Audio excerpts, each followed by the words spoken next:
Well, hello, it's Rob again. We're looking at cash and treasury management. Task 4. This specific task looks at cash budgeting, and the specific aspect that we're focusing on here is something that the examiner loves, which is all about lead and lag times. You know the sort of thing, the idea that a transaction happens today, but the cash flow can either be at some point after that time or some point before, okay? So what we've got to be able to do is to establish the cash flow given that we know what's happened to the transaction. What did your examiner say about how you do this sort of thing? Well, startlingly from my perspective, what seems to be happening is that there is a significant minority of people who just can't do this sort of thing. And I'm going to show you a technique that makes sure that you can do anything that may arise in the exam, anything at all. The other thing the examiner said, and it's pretty obvious stuff here, and that is errors creep in unless you're very, very careful.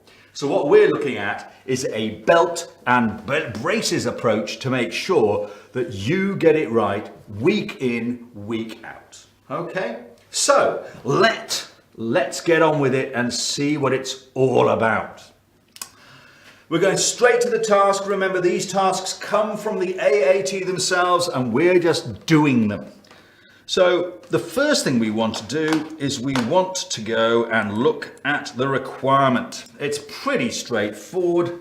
Calculate the forecast cash payments in periods 5, 6 and 7 under the current purchase and payment terms and for each of the 2 new discount options now offered by McCaw.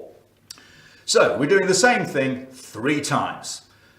So you've got the pro forma that you've got to fill in there. Slightly annoying, we've got the numbers on 2 pages. So you've got your current terms and then you've got option 1 and option 2. No problem, we'll be doing that bit at the very end. Oh, and then we've got the under the current purchase and payment terms, what are the trade payables at the end of period 3? So at some point we're going to have to do that at the very end. So let's go to the top and see the sort of thing that you have to do. Now, Conrad Limited purchases its raw materials from a major supplier McCaw for £10. Purchases were 38,000 for period 2, 41,000 for period 3, and then we have the numbers for 4, 5, 6 and 7. Now note, classic thing about these sort of questions is that we only need to look at 5, 6 and 7, but we need the data from period 2 onwards to make sure that we catch everything, okay? Now, how does it currently work? Conrad currently pay McCaw 20% in the current period, 40% in the following period, and the balance, which I think is another 40% in 2 periods time. Okay, so those are the instructions, and without looking at anything else, I'm just going to go ahead and start the calculations to show you the sort of thing that I want you to do. Okay, so let's just look at the way we can lay this out. And I make sure I have all of the information here, in spite of the fact that some of it may not be needed. It's just I'm going to plod through the information. And we're given information from period 2 and 3 and 4 and 5 and 6 and 7. Okay? And the one thing that we know is that the volume is going to remain constant all the way through, and I'm going to put the volume in thousands just to make my life easier, but the volume goes something like 38,000, 41, 40, 42, 41 and 44. Now notice I'm going to put everything out here. Some people say, well, let's just aim for the number that we need, but this way we're going to make it easy and hopefully avoid any silly mistakes. Okay? I say that and I'll probably immediately make my first mistake. So, we are told, we're told that the current price is 10, isn't it? So we've got the selling price. So if we want the sales revenue, just in the current situation, all we're going to do is to multiply by 10 and we get 380, 410, 400, 420, 410 and 440. Okay? Have you noticed that I do not want to do anything that is difficult? I just want to plod through doing easy things step by step by step. Okay? Now we can look at the receipts. Notice I rule off so I don't add up the wrong things. So if we're looking at the receipts in the current situation, couldn't we say that 20% were in the current month, 40% were in month plus 1, and 40% the balance as it was described was in month plus 2. Okay? Step by step by methodical step. So all we have to do is to take the numbers that we've got. We're going to take 20% of this figure, and we're going to say, what's that? 76 in period 2. I don't need that number, but I'm going to do all of the numbers to make it easier to see what's going on.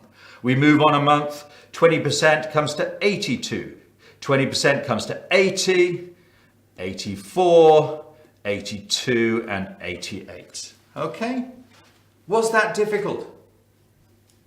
I don't think so. I can cope. Now, we then say, well, okay, 40% is month plus 1. So we go back to period 2 and say that the sales revenue was 380,000. So 40% of 380,000 comes to, brain hurting, 152,000. So the sales were made in period 2, but the receipt is 1 month later. So we're going to see 152,000 in month 3. And we continue in that vein. So if we look in period 3, we've got 410,000. We want 40% of that, and that comes to 164 1 month later, 160 1 month later, 168 1 month later, and 164 1 month later. Is everybody happy where these numbers are coming from? Okay? Step by methodical step. Yeah.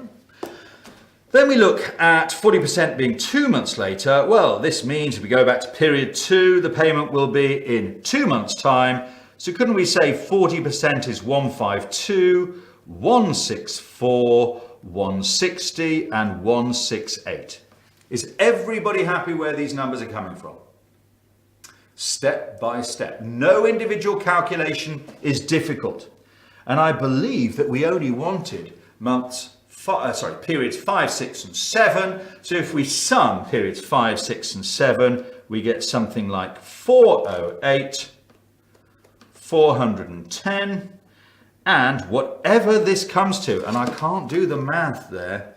So let's have a look. What have we got? We got 88 plus 164 plus 168 comes to 420, which is what I calculated it to be, but I didn't trust myself. Bang, we have scored 1, 2, 3 marks, and I don't think that that was too difficult. Can you do that? I can see you nodding your heads in agreement. We can do this. So, without further ado, let's just slot those numbers up top whilst we're doing the stuff. And we said 408. Remember, this was thousands. 410,000 and 420,000. Okay, not difficult at all. So we've started all of this, no problem. Now let's go back and look at what happens. Now we're told about a competitor. They've started offering the same raw materials at a price of $9.30. However, their payment terms are as follows, blah, blah, blah. Well, that's somebody else. So that's fascinating information, but I don't need to calculate it for me. So I can ignore that, can't I? McCaw has realized that their competitor is undercutting their prices and is now offering Conrad the following discounts and payment terms for period 4 and onwards. So this is what we want. Option 1 is a 10% discount for making full payment in the period of purchase. That doesn't sound too difficult to me.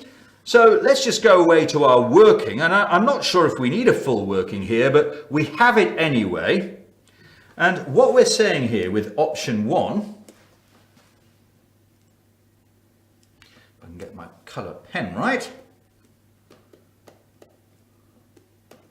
is we want the revenue. And we're told that the revenue is a 10% reduction. So 90% of £10, I hope that gives us £9. I hope everyone's good at taking 10% away. And all I want to do is to take £9 multiplied by the volume numbers at the top here. That wasn't very well laid out, but still. So I've decided I don't need to do these numbers because there's no lead or lag, is there? There's no before or after. They're paying in the same month, okay? Paying in the same month. So that can't be too difficult. So we have 9 multiplied by, 9 multiplied by 42. I wish I could speak. And we end up with 378. I think you and I can do that. Am I right? 9 multiplied by 41, which I believe comes to 369. And 9 multiplied by 44, which I believe comes to 396. Now, the question is that all we had to do? Is that it? I'm feeling shortchanged. I wanted something more exciting to do, and that was it. I think we're simply going to have to accept the fact that we've got the answer right. Okay, well, fair enough. We've got our answer right, and we're simply going to go ahead and slot those numbers in. So,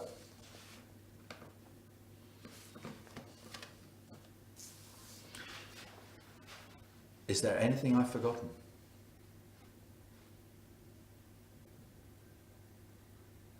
Oh, I can see people nodding there.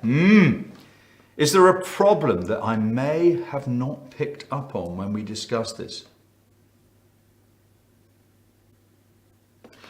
Well, what you may have done, and this is the issue with these sorts of questions, is that you've got to read the questions incredibly carefully. Because what we were told was this. McCaw has realised that their competitor is undercutting their prices and is now offering Conrad Limited the following discounts and payments for period 4 onwards. Period 4 onwards. So there's going to be a bit of legacy from what happened in the past, isn't there? There's going to be something that's happened in the past. So let's go back to our workings and have a little look-see as to how we may adjust things. We're finding that it's only happening from period 4 onwards. But doesn't that mean that we are going to have something happening in period 3 that carries through to period 5, the first period that we're interested in? Well, what I wanted to remind you of was this. 40% was month plus 2. So that means that when we look at period 3 sales, they are going to be represented here, fine, here, fine, but the thing that we've got to remember is to add in this little chappy. Yeah? We've got to add in this amount to reflect the fact that although we've changed our credit terms, fine, it's going to work to the future, but we've still got to remember that there's something from the past there. So, what we want to do is we want to add the value from period 3 to the amount that we will receive today, the 378, and we're going to find that we've got something like 542. And that's the only difference that we have to make. Everything else remains the same. But I thought I'd highlight to you just how carefully you've got to read the question. Because the examiner basically says here that people make errors, but you've just got to read everything so very carefully. It's a detail thing, yeah?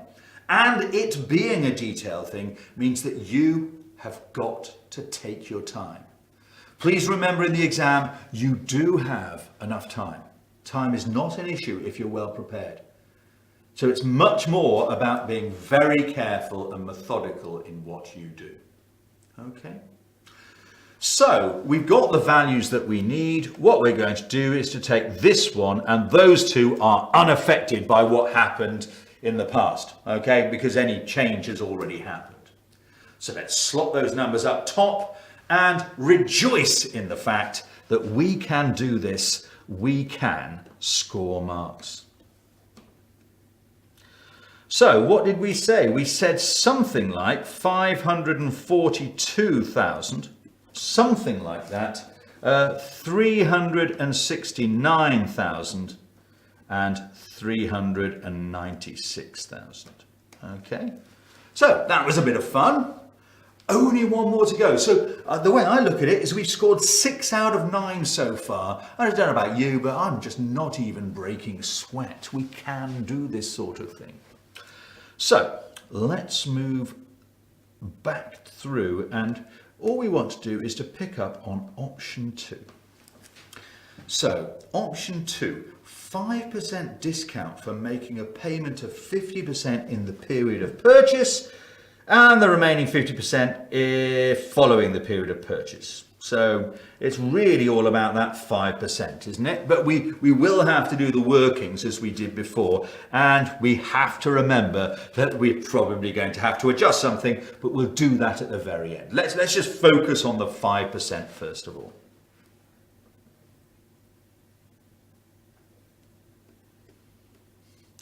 Right, so I'm sort of running out of space to show you here, but if you visualize the fact that I've still got the volume at the top, all I've got to do is to work out what the selling price is. Now, question for you, please. If we're looking at the selling price, 5% discount, what is our revised selling price going to be?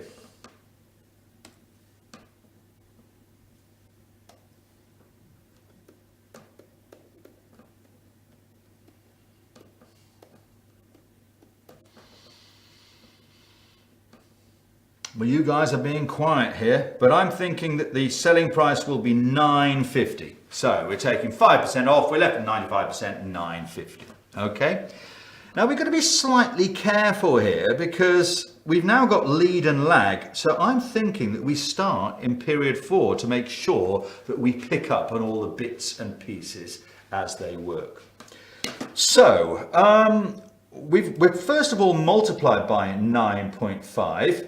And what we find is something like this. We're going to start with this figure here.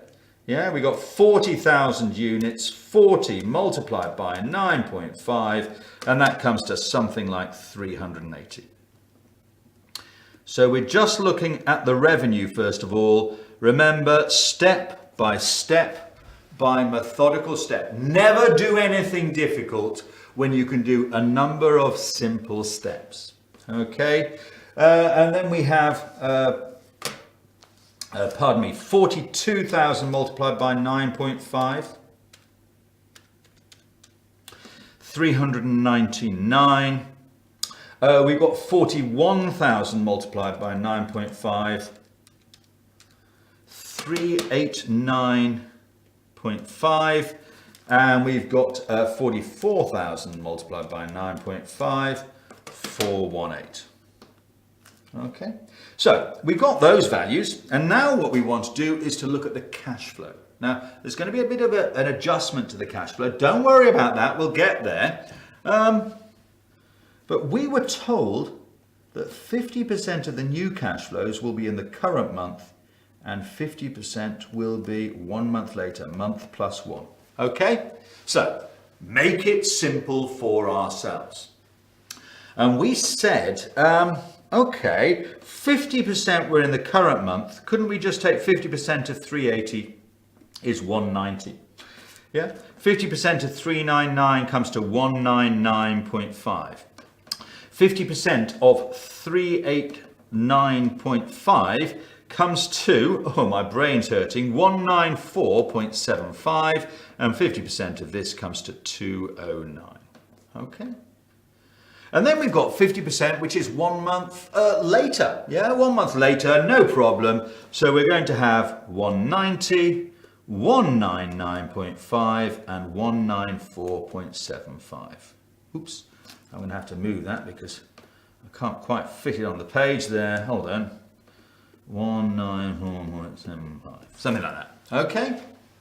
So we are nearly done because we're only looking at these values here. Yeah? Is there something I've forgotten? I can hear you screaming at the screen. Yeah, we've got to remember at some stage. Do you remember that little chappie at the top there? Do you remember that little chappie up there? Yeah? I think exactly the same thing is going to apply as before. We've got exactly the same impact of anything that happened prior to period 4 and the change happening. Isn't that right? Yeah? Okay, we're only looking at period 5, but we'll look at that once we've got everything else out of the way. So let's total everything, and what have we got? We've got something like 389.5, 394.25, my brain is hurting, 403.75, we're nearly there. And all we want to do is to add this chappie in, yeah, and what we're going to do is we're going to add those two together. What have we got? We've got 389.5 plus 164 comes to 553.5. And I believe that we have the values that we need up top. 1, 2, 3. Okay?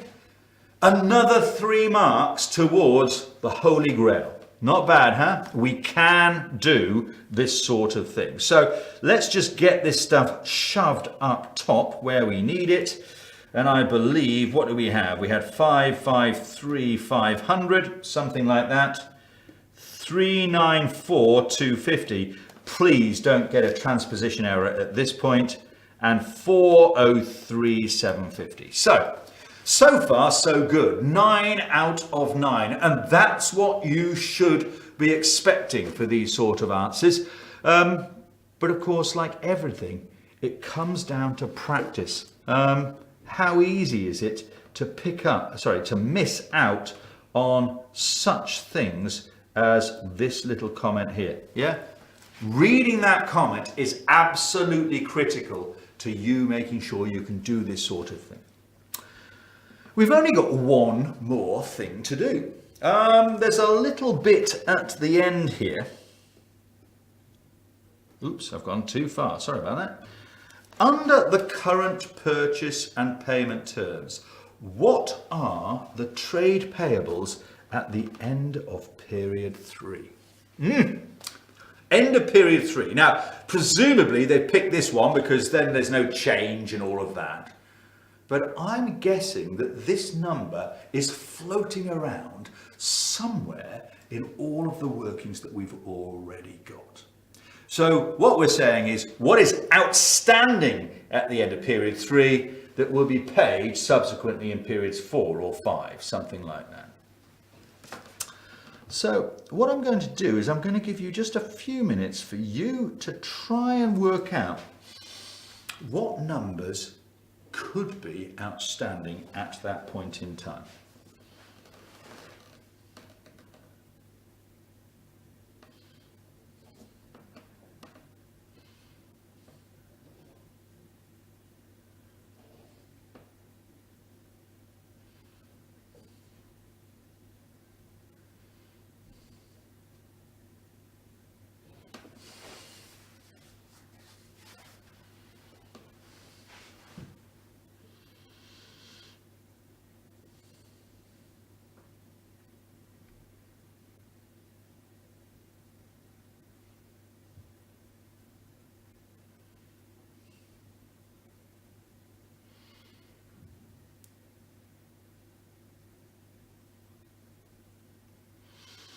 Well, okay, all the numbers are sitting there for you.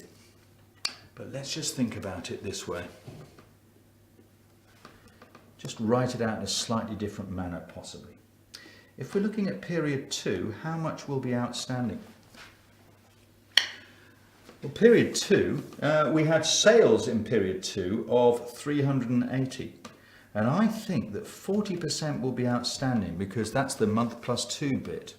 So we've got 152 there. Also, in period 3, we've got sales of 410. 80% outstanding because, of course, the sales have just been made and 80% will be paid either in month 1 or month 2 after sale. We've got a further 328 there. So what do we end up with? We end up with 480. And so what we find here is that we pick up our final mark, 480,000.